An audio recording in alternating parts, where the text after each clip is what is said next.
உண்மையாகவே இந்த சங்கீதம் 46 நம்மளுடைய வாழ்க்கைக்கு தேவையான தைரியத்தையும் நம்பிக்கையையும் துணிச்சலையும் தருது. ஒருவேளை கவலையில், பதற்றத்தில், வேதனையில், எதிர்காலத்தை குறித்து கவலையில் இருக்கிற உங்களுக்கு இந்த சங்கீதம் 46 பொருந்தக்கூடியதாக இருக்கலாம். சங்கீதம் 46 இந்த சங்கீதம் தொடங்கும் போதே தேவன் அவருடைய பிள்ளைகளுக்கு எப்படிப்பட்ட பாதுகாப்பாக இருக்கிறாரு அப்படிங்கிறத இந்த சங்கீதம் 46 ஆரம்பத்திலே சொல்லியிருக்கு. அந்த இடத்துலலாம் கூடையும் சேர்த்து இந்த வார்த்தையை தேவன் சொல்லியிருப்பார். என்ன வார்த்தைனா, நான் உன் கூட தான் இருக்கிறேன் அப்படின்ட்டு.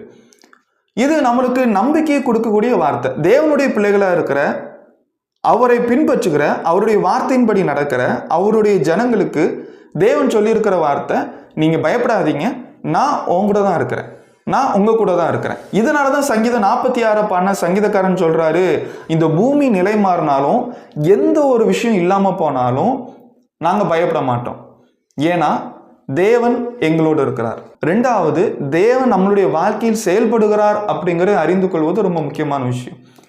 எபேசியர் 1வது அதிகாரம் 17வது வசனத்தில், நம்முடைய கர்த்தராகிய இயேசு கிறிஸ்துவின் தேவனும் மகிமையின் பிதாவானவர் தம்மை நீங்கள் அறிந்து கொள்வதற்கான ஞானத்தையும் தெளிவையும் அளிக்கிற ஆவி உங்களுக்கு தந்தருள வேண்டும் என்று உங்களுக்கு அவரை அறிந்து கொள்வதற்கான ஞானத்தை தரணும் அப்படிங்கிறார்.